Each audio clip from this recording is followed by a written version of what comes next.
Hello friends, મારું નામ શુભમ છે. હું આધોઈ ગવર્મેન્ટ હાઈસ્કૂલમાં વોકેશનલ ટ્રેનર તરીકે ફરજ બજાવું છું. આપણે છેલ્લા લેક્ચરમાં વિદ્યુત ઉર્જા તેમજ પાવર વિશે જાણ્યું હતું, તેમજ વિદ્યુત પરિપથમાં જુદા જુદા ઉપકરણોને કઈ રીતે દર્શાવી શકાય, જેમ કે ફ્યુઝ છે, બેટરી છે, અવરોધ છે, કેપેસિટર, ઇન્ડક્ટર, સ્વિચ, એવા બધા નાના મોટા ઉપકરણોને વિદ્યુત પરિપથમાં કેવી રીતે દર્શાવે તે જોયું હતું. તેમજ વિદ્યુત પ્રવાહ, વોલ્ટેજ, પાવર, વિદ્યુત ઉર્જા તેમજ અવરોધને કયા મીટર વડે માપી શકાય તે પણ જોયેલું હતું. આજે આપણે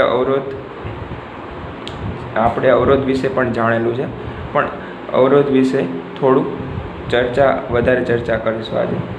તો અવરોધના વિદ્યુત પરિપથમાં જુદા જુદા રીતે જોડાણ કરેલા હોઈ શકે, જેમ કે શ્રેણીમાં બે અવરોધો શ્રેણીમાં જોડેલા હોય, બે અવરોધો સમાંતરમાં જોડેલા હોય, તેવી રીતે બે કે બેથી વધારે અવરોધો અલગ અલગ રીતે જોડેલા હોય. તો આપણે કુલ અવરોધ એટલે ટોટલ અવરોધ કઈ રીતે ગોતી શકીએ તે આજે આપણે જોશું. તો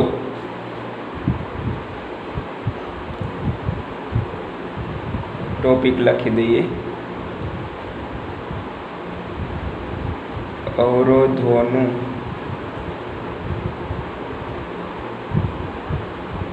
શ્રેણી જોડાણ. હવે અવરોધોને શ્રેણીમાં જોડી શકાય, સમાંતર જોડાણ પણ કરી શકાય. સ્ટાર એક આવે, ડેલ્ટા કનેક્શન આવે, એટલે કે ડેલ્ટા તરીકે જોડાણ આવે. પણ આપણે અવરોધોનું શ્રેણી તેમજ સમાંતર જોડાણ જ જોવાનું છે. તો સૌથી પ્રથમ છે અવરોધોનું શ્રેણી જોડાણ. શ્રેણી જોડાણ એટલે અવરોધોના બે ટર્મિનલ હોય. અવરોધને આપણે આવી રીતે દર્શાવે, ટર્મિનલનો આ એક છેડો, ટર્મિનલનો આ બીજો છેડો. હવે બીજા છેડા જોડે, અવરોધના બીજા છેડા જોડે બીજો અવરોધ જોડેલો હોય તો આવા જોડાણને શ્રેણી જોડાણ કહે છે.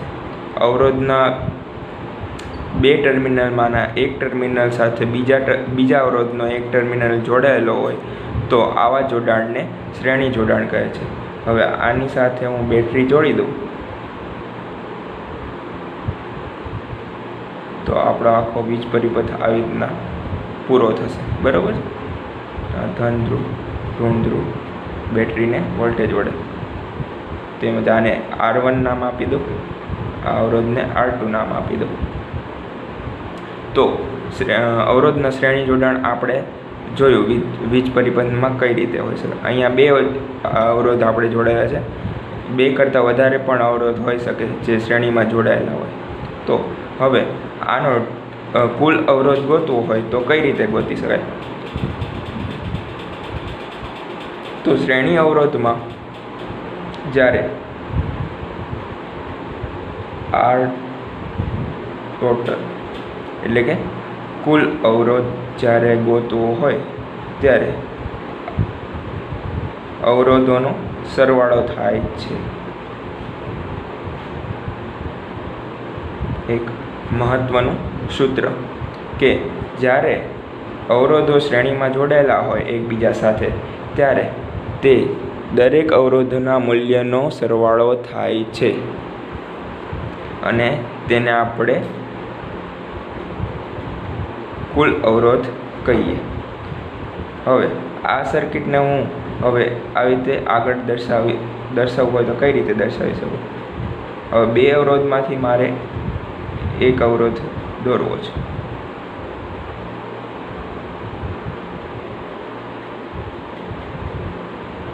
તો આ થઈ ગઈ બેટરી. અહીંયા નહીં આવે, 4 જ આવશે. બરાબર છે. તો આને હું R ટોટલ વડે દર્શાવી શકું. આનું મૂલ્ય આપણે જોયું એમ R1 + R2. તો આ બે અવરોધોનું એક અવરોધમાં આપણે રૂપાંતર કર્યું, પણ એ એક જ છે વસ્તુ. આ બંને ફિગર સરખી જ છે.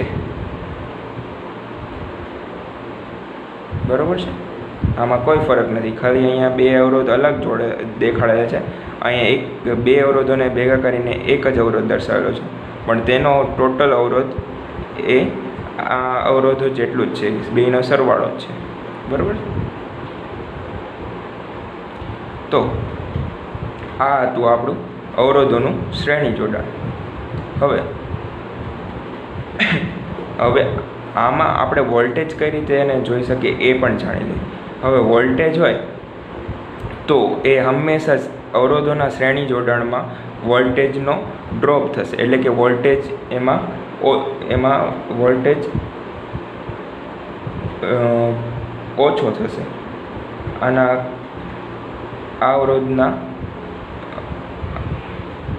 અવરોધની આડમાં V1 જેટલો વોલ્ટેજનો ડ્રોપ થશે. તેમજ આ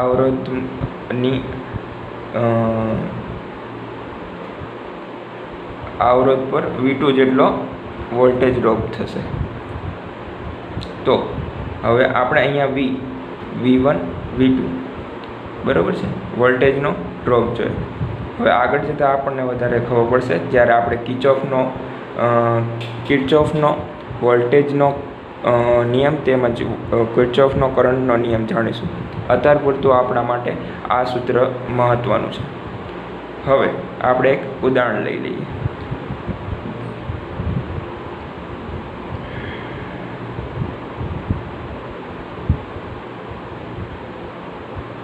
બે શ્રેણીમાં જોડેલા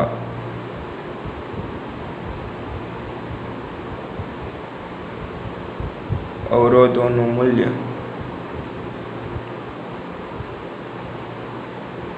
2 ઓહમ અને 6 ઓહમ છે. તો વીજ પરિપથનો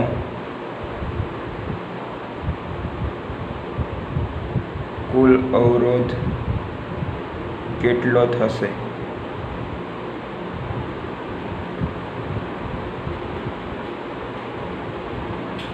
બરાબર છે, આવી એક રકમ છે. ઉદાહરણ લઈએ છીએ આપણે. તો સૌપ્રથમ આપણે બે અવરોધ દર્શાવી દઈએ જે શ્રેણીમાં જોડેલા છે. તેની જોડે બેટરી જોડેલી છે, ધન ધ્રુવ ઋણ ધ્રુવ. બેટરીનું મૂલ્ય કંઈ આપેલું નથી, પણ આપણે તેની જોડે કોઈ લેવા દેવા નથી, કારણ કે આપણે તો કુલ અવરોધ જ ગોતવાનો છે. તો વીજ પરિપથમાં બે શ્રેણીમાં જોડેલા અવરોધોનું મૂલ્ય 2 ઓહમ તેમજ 6 ઓહમ છે. તો વીજ પરિપથનો કુલ અવરોધ કેટલો છે? તો આપણે R ટોટલ ગોતવાનું છે. હવે આપણી પાસે સૂત્ર છે R ટોટલનું. એ શું છે? R1 plus R2. અહીંયા R1 2 ઓહમ છે, R2 6 ઓહમ છે. તો એની રકમ મૂકી દઈશું. R1 2 ઓહમ વત્તા R2 6 ઓહમ. તો R ટોટલ આપણને મળશે 8 ઓહમ. તો આ થઈ ગયું આપણું શ્રેણી જોડાણ. હવે સમાંતર જોડાણ જોઈ લઈએ.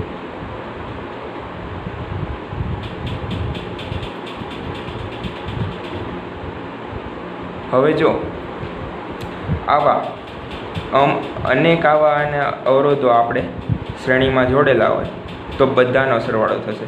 એટલે એક આપણે અહીંયા સૂત્ર લખી શકીએ. અહીંયા હું સાઈડમાં લખી દઉં છું.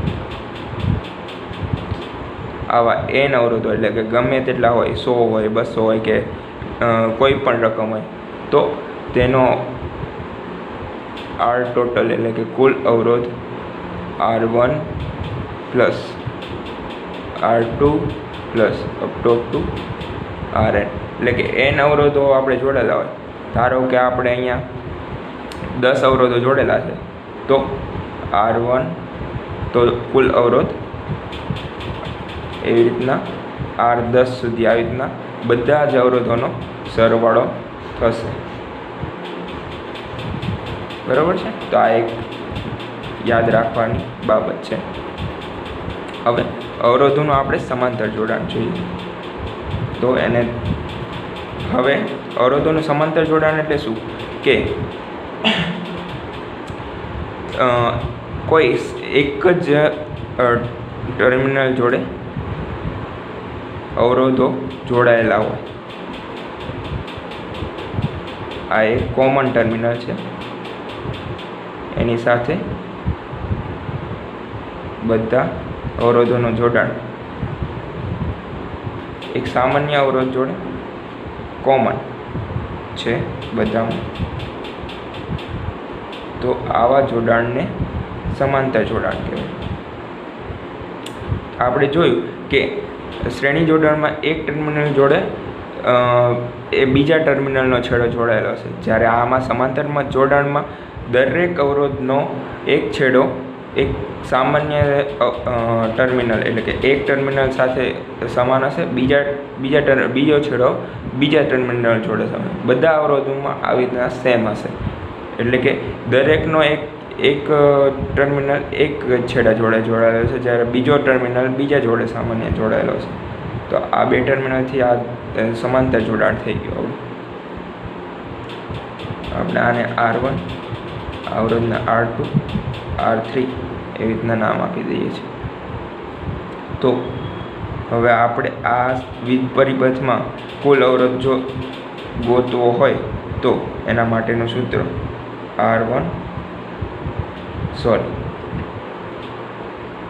આપણે અત્યારે બે અવરોધો લઈને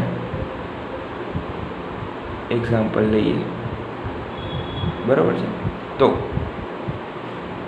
આપણા માટે અહીંયા R ટોટલ આવી રીતે થશે 1/R1 વત્તા 1/R2.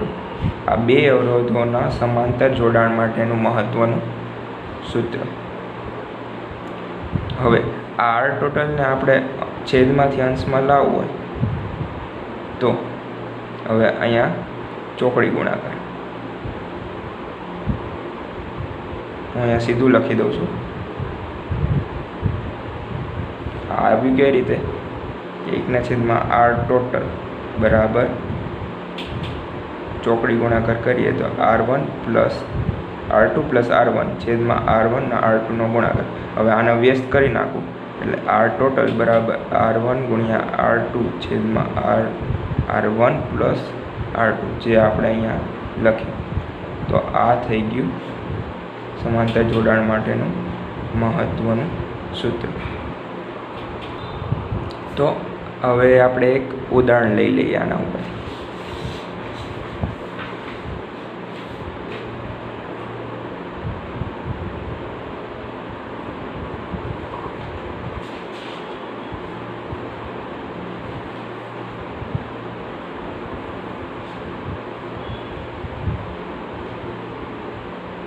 બે સમાંતર જોડાણ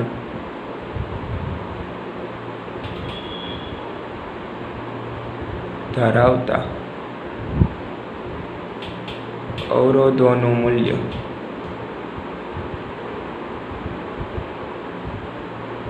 દસ ઓહમ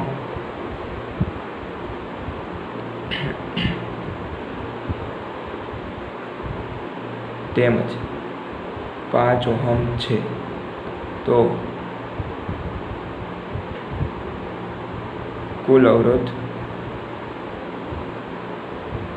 શોધો. તો આપણે પહેલાં સર્કિટ બનાવી દઈએ. વીજ પરિપથમાં કેવી રીતના જોડાણ હશે. આવી રીતના બે એક ટર્મિનલ જોડે જોડાયેલા છે એટલે કે સમાંતર જોડાણ. Voltage R1 R2. R1 નું મૂલ્ય 10 ઓહમ છે, R2 નું એક અવરોધ 10 ઓહમનો છે, બીજો અવરોધ 5 ઓહમનો છે. તો આના માટેનું સૂત્ર આપણે જોયું. R total is equal to 1/R1 plus 1/R2.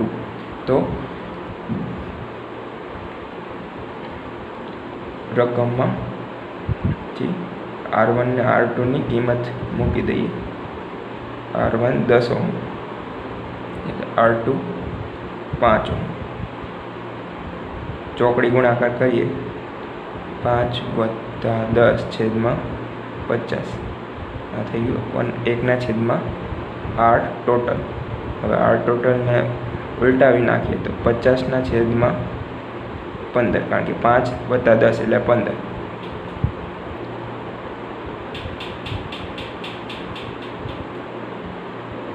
5 તરી 45 વધ્યા 5 3.33 ઓહ્મ. આ થઈ ગયો આપણો જવાબ. તો આજે આપણે અવરોધોનું શ્રેણી જોડાણ તેમજ સમાંતર જોડાણ જોયું. હવે આવા બે સમાંતર જોડાણમાં અવરોધ છે. આવા અનેક અવરોધો સમાંતરમાં જોડાયેલા હોય.